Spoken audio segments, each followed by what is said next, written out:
Aku mengenalnya di kampus. Bukan dari pertemuan yang istimewa, hanya percakapan sederhana tentang tugas, tentang mimpi, tentang masa depan yang terasa jauh, tapi indah jika dibayangkan bersama. Aku datang dari desa. Keluargaku hidup dengan batas yang jelas, cukup untuk bertahan, tidak cukup untuk bermimpi tinggi. Di keluargaku, aku adalah harapan. Harapan untuk mengubah nasib, harapan untuk membawa pulang cerita baik tentang pendidikan dan masa depan. Dia berbeda, datang dari keluarga yang berada, hidupnya tidak pernah benar-benar kekurangan. Kami jatuh cinta di ruang-ruang sunyi kampus, tempat tidak ada perbedaan status, hanya dua orang yang merasa bahwa dunia sedang berpihak pada kami.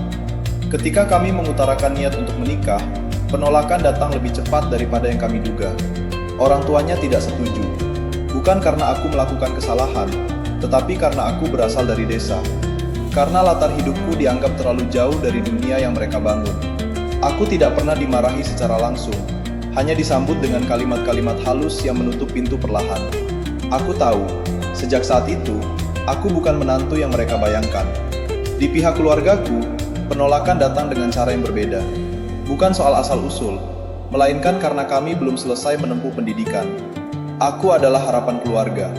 Harapan yang seharusnya pulang membawa gelar, bukan membawa pernikahan. Orang tuaku tidak berteriak, tetapi kekecewaan itu terlihat jelas di mata yang tidak lagi berani menatap lama. Kami berdiri di antara dua penolakan, dan mungkin karena itulah kami merasa hanya punya satu pilihan. Ketika cinta terasa lebih kuat daripada nasihat, kami memilih menikah sebelum kuliah selesai. Tanpa restu, tanpa pelukan orang tua, tanpa doa yang mengiringi langkah.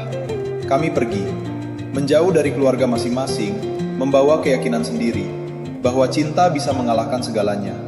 Awalnya kami bertahan, dengan hidup yang sederhana, dengan mimpi yang terus kami ulang, agar terdengar seperti kebenaran. Lalu anak itu lahir, kecil, hangat, dan rapuh. Aku memeluknya sambil berpikir, sekarang aku harus kuat, bukan hanya untukku. Namun hidup tidak pernah bertanya apakah aku siap. Hari-hari mulai berat. Aku menghitung uang dengan cermat, mengalah pada kebutuhan sendiri, dan belajar tersenyum meski kepalaku penuh kecemasan. Di dalam diriku, ada perang yang tidak pernah terlihat, antara ingin menyerah dan rasa bersalah karena aku adalah anak yang pergi dari harapan keluarga. Aku sering bertanya dalam diam, apakah aku egois, atau hanya terlalu yakin pada cinta? Apakah aku bodoh, atau hanya terlalu percaya bahwa hidup bisa dilunakkan dengan kesetiaan? Sementara itu, kelelahan merobohkan kami perlahan. Dia berubah, bukan menjadi jahat, hanya menjadi seseorang yang tidak sanggup lagi bertahan. Himpitan ekonomi, tuntutan hidup, dan rasa malu menggerogoti hatinya. Suatu hari, dia memilih pulang. Bukan pulang kepadaku, tetapi pulang ke orang tuanya. Ke tempat yang dulu kami tinggalkan dengan keyakinan, dan sekarang ia cari demi keselamatan dirinya sendiri. Aku ditinggalkan dengan seorang anak kecil di pelukanku, dan dunia yang tiba-tiba menjadi sunyi. Tidak ada kemarahan besar, hanya keheningan yang terasa lebih menyakitkan.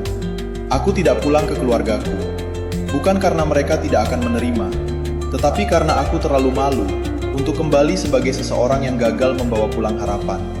Aku bertahan sendiri, menghidupi anakku dengan sisa tenaga dan harga diri. Menjadi ibu, menjadi ayah, menjadi penguat bagi diriku sendiri saat tidak ada siapapun.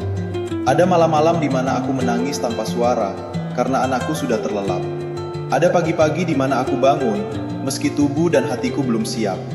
Dan di tengah semua itu, aku berdamai dengan satu hal, bahwa hidup tidak selalu adil, dan cinta tidak selalu cukup untuk mengalahkan kenyataan. Sampai hari ini, aku masih berjalan. Tidak dengan kepala tegap penuh bangga, tetapi juga tidak lagi tertunduk. Aku tetap perempuan yang tidak pernah benar-benar pergi dari tanggung jawabnya. Aku mungkin kehilangan banyak hal, tetapi aku tidak kehilangan diriku sendiri.